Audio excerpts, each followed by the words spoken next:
आजकल डॉलर जिसको reverse gear लग गया है उसकी बात करूंगी आपसे। इसी पर बात करने के लिए इस वक्त हमें ज्वाइन कर चुके हैं खाकान नजीब साहब जो कि इकोनॉमिक एक्सपर्ट हैं।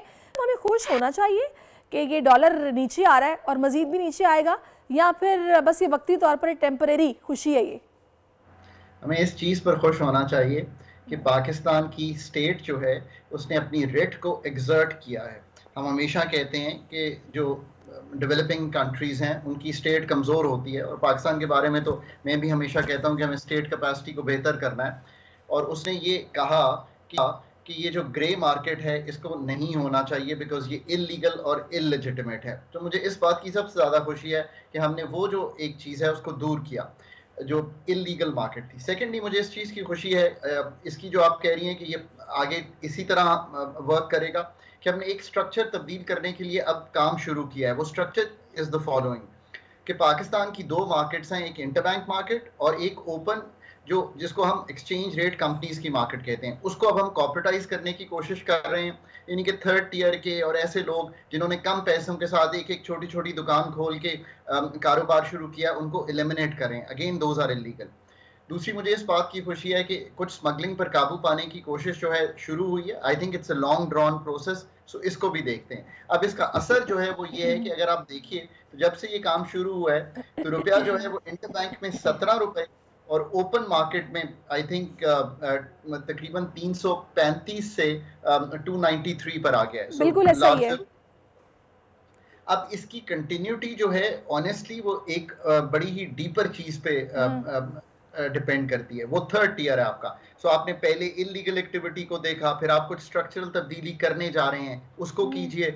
जो तीसरी जरूरी चीज है ना, जो बहुत कम लोग जिसकी बात करते हैं, वो ये है कि इस वक्त स्टेट बैंक के जखायर जो हैं वो पिछले 1-1.5 माह में कुछ कम हुए हैं, $1 अरब से कम हुए हैं। सो ऑनेस्ट कॉन्वर्सेशन इज कि क्या हम अपने जो स्टेट बैंक के जखायर हैं उनको बढ़ा सकते हैं। यहाँ से हम जो डॉलर की लिक्विडिटी है, लिक्विडिटी से मतलब है जो इनकमिंग डॉलर्स हैं हमारे इंटरबैंक जो कि ऑफिशियल मार्केट है, असल तो बात वहां पे आके रुकनी है, उसको हम बढ़ा सकते हैं। एक्सपोर्ट्स रेमिटेंसेस वापस वहां पे बेहतर कर सकते हैं। और जो पैसे हमने जेनीवा में, बिल्कुल आपने ये बड़ा अच्छा पॉइंट रेज किया। दूसरा, अगर हम ये सारे फैक्टर्स पे काम कर रहे हैं और अगर करते रहते हैं आगे भी, तो डू यू थिंक कि ये 200 के करीब आ जाएगा या फिर इतना नीचे नहीं आएगा?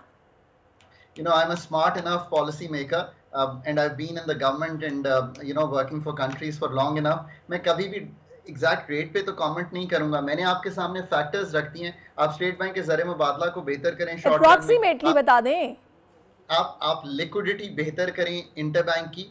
आप कुछ ये लोगों को दिखाएं कि आप सीरियस हैं ऑन रिफॉर्म, जो कि इन्वेस्टमेंट साइड है उसको बेहतर करें। ये अगर आप 3-4 चीजें बेहतर करेंगे तो क्या है रुपया है क्या आखिर डॉलर के अगेंस्ट? ये सादा सी बात ये है ना कि आप कितना अर्न कर सकते हैं दुनिया को चीजें बेचकर, आप कितनी रेमिटेंसेस ला सकते हैं। मुझे बात बताइएगा खाकान साहब, आजकल तो वैसे हमारा जो पाकिस्तानी नौजवान है उसका बहुत रुझान हो गया है, स्पेशली यूट्यूबर्स और ये सोशल मीडिया से या ऑनलाइन वेब डेवलपिंग से या फिर किसी भी कंपनी के लिए बाहर काम करके लोग डॉलर्स में कमा रहे हैं। ये कितना पॉजिटिव साइन है और ये कितना अच्छा इकोनॉमी के लिए? बहुत अच्छा है। मैं हमेशा कहता हूं कि जो हमारा यंगर क्राउड है, बोथ मेल्स एंड फीमेल्स, वो कोई काम भी करें, वो अपने घर पे बैठ के दुनिया में कोई चीज़, अपना गाना सुनाएं दुनिया में लोगों को, वो अपना म्यूज़िक सुनाएं, वो अपनी पढ़ाई से लोगों को एजुकेट करें, वो अपनी कोई चीज़ बेचें, वो अपना कोई भी टैलेंट दुनिया में बेचें, इम्प्रूव करें अपने टैलेंट को। That is the real earning, because Pakistan एक यंग जनरेशन है और यही रियल होप है पाकिस्तान की। ये जो 23 की मीडियन एज है, लार्ज चंक जो है वो यंगर है और अंडर 30 है। इसी को हमने इसी तरह के कामों पे लगाना है कि वो दुनिया में जो चीज़ बिकती है, जो दुनिया खरीदना चाहती है, वो प्रोड्यूस करें, चाहे वो सर्विस इंडस्ट्री में हो या वो गुड्स में हो। पाकिस्तान का आईटी और आईटीएस का यही रियल पोटेंशियल है कि ये घर बैठकर अपना काम करें और दुनिया में चाहे वो कॉस्ट। बिल्कुल आपने सही कहा है खाकान साहब। एक तो ठीक है ये फैक्टर्स जिन पर काम हो रहा है, स्मगलिंग को रोका गया है, क्रैकडाउन हो रहे हैं, और ये ग्रे मार्केट पर सारा काम हुआ है। दूसरा मुझे ये भी बताएगा कि रेमिटेंसेस को लेकर भी कुछ ऑफर्स दी जा रही हैं कि पैसा आए और इस पर ज़ाहिर है हम इस लिक्विडिटी क्रंच से बाहर निकलें। जब एक स्टेबल गवर्नमेंट आ जाएगी, ये इसके साथ कितना इसमें रोल प्ले करेगी और चीज़ें मज़ीद बेहतर होंगी? ऑन अ लाइटर नोट, आपने बहुत ज़बरदस्त वर्ड्स दो यूज़ किए, लिक्विडिटी क्रंच। ये पाकिस्तान का हर जगह का मसला है। एक डॉलर पे भी मसला है, हमारी एनर्जी में भी यही मसला है और हमारे मालियाती खसारे में भी यही मसला है। सो इसको हमने हल करना है। सो आई एम रियली ग्लैड कि अगर आप भी ये समझ गई हैं तो इसका मतलब है कि मुल्क में मुझे बड़ी उम्मीद है कि हम इस मसले को हल कर लेंगे। हमें तो खाकान साहब गेस्ट ने ये कहना शुरू कर दिया कि आप ना बजट बना सकती हैं। माशाल्लाह। हम लोगों को इतना एजुकेट कर दिया, तो मेरा ख्याल है कि हम लोगों से कॉमन जो लोग हैं उनको भी काफ़ी हद तक चीज़ों की समझ आ गई है कि आखिर चल क्या रहा है और होना क्या चाहिए। बड़ी अच्छी बात है। अच्छा, अब मुझे ये बताएगा कि अभी जिस तरह हम देख रहे हैं कि हमारे आर्मी चीफ बड़े कंसर्न हैं और वो इस चीज़ को लेकर काफ़ी काम कर रहे हैं और यही फैसला किया गया कि अब ये परमानेंट बेसिस पे होगा, ये जितने भी क्रैकडाउन्स चल रहे हैं। आप क्या समझते हैं कि स्ट्रेटेजिकली हमें पॉलिसीज़ बनाने की ज़रूरत है? सर, हम दूसरे ममालिक में देखते हैं, भले रिपब्लिक पार्टी आए, भले डेमोक्रेटिक पार्टी आए, लेकिन जो इकोनॉमिक स्ट्रेटेजीज या पॉलिसीज़ हैं वो वही चलेंगी जो पहले की बनी हुई हैं। ये कितना इफेक्ट करेगा, कितना ज़रूरी है इस मुल्क के लिए? So, एब्सोल्युटली देखिए, एक बात क्लियर हो गई है, आईएमएफ के प्रोग्राम को कंप्लीट करना है, पाकिस्तान में इन्वेस्टमेंट लानी है, पाकिस्तान के जो फंडामेंटल्स हैं एनर्जी के, पाकिस्तान के जो फंडामेंटल्स हैं टैक्स कलेक्शन के, पाकिस्तान के जो फंडामेंटल्स हैं दुनिया को एक्सपोर्ट बेचने के, इनको ठीक करना है। अगर ये चीज़ें तय हो गई हैं तो अब इनमें इंस्टीट्यूशनल मैकेनिज्म, चाहे वो SIFC एक काउंसिल है उसके थ्रू कहिए, पर आने वाली जो पॉलिटिकल पार्टी है वो मैं तो चाहूँगा इससे ज़्यादा विगर से आए, या पार्टीज अगर कोई कोalition आता है वो और प्राइवेटाइजेशन को तकवीयत दे। What are the major 3 points कि जिन पर ये स्ट्रेटेजी बननी चाहिए और इमीडिएटली बननी चाहिए? अगर ऐसी पॉलिसीज जो कि फॉर अ लॉन्ग रन बनाई जाती हैं, जो कि अभी डिमांड्स भी आ रही हैं, ताजिर भी कह रहे हैं, आर्मी चीफ भी कंसर्न है, तो आपके ख्याल में वो क्या पॉइंट्स होने चाहिए? स्पेशली अगर टैक्स नेट को लेकर बात की जाए, रेमिटेंसीज को, यहाँ पर डॉलर की ऊपर नीचे की जो कहानी है या आर्टिफिशियली जो कंट्रोल किया जाता है, इन चीज़ों को बेहतर करने के लिए फर्स्टली होना क्या चाहिए?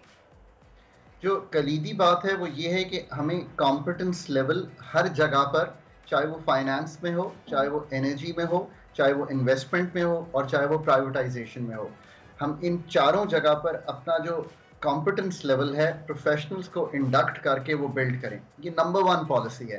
तभी आपका जो सोचने का हुकूमत का तजर्बा है, हुकूमत का जो आप कहेंगे थिंकिंग गवर्नमेंट जिसको मैं कहता हूँ, वो क्रिएट होगी। और उसी को लिंक करें कि एक ऐसी टीम हर जगह लाएं जहां पे सर्जरी की ज़रूरत है वो सर्जरी करे, बजट को बहुत बेहतर करने की ज़रूरत है, एक्सपेंडिचर के रिफॉर्म्स करने की ज़रूरत है। ये मैं इसलिए कहता हूं कि अगर आप अपना घर थोड़ा सा ठीक करके दुनिया को दिखाएंगे, आप इन्वेस्टमेंट दुनिया से मांग रहे हैं, आप साथ ये दिखाएंगे जैसे मैडम ने कहा, वो जो IMF की हैं MD, कि आप अपना टैक्स का निज़ाम बेहतर कीजिए, अमीरों को टैक्स कीजिए। अगर आप दुनिया को ये 4-5 चीज़ें दिखाएंगे कि हमने एक टीम सेटअप कर दी है, वो टीम्स इस चीज़ों पे काम कर रही हैं। मैं तो आज इस चीज़ पर भी आ गया हूँ कि ये 5 साल 10 साल मंसूबे ज़रूर लिखिए, ये तो ज़रूरी होते हैं एक विजन देने के लिए, बट एक साल का भी बता देना कि ये 3 चीजें मैंने करनी है, कि मैंने पेंशन का रिफॉर्म करना है। चलिए, आप जैसे और भी काबिल लोग मौजूद हैं और अपनी सर्विसेज प्रोवाइड करने के लिए हम वक्त वो हाजिर हैं। बस गवर्नमेंट को चाहिए कि इस पर थोड़ा सा ज़रा कुछ करे, नजर सानी और ऐसी कोई पॉलिसीज़ बनाए। मुझे वैसे आज तक समझ नहीं आई कि पता नहीं क्या वजह है कि हमारे जितने भी इकोनॉमिक एक्सपर्ट होते हैं उनको अगर हम ये कहें ना कि बता दें डॉलर कहाँ आकर रुकेगा, वो कतराते हैं। चलिए, खुशी कर दें आवाम को, कोई मसला नहीं है, कह दें कि हाँ इतने पे आके हो सकता है कि परमानेंटली रुक जाए।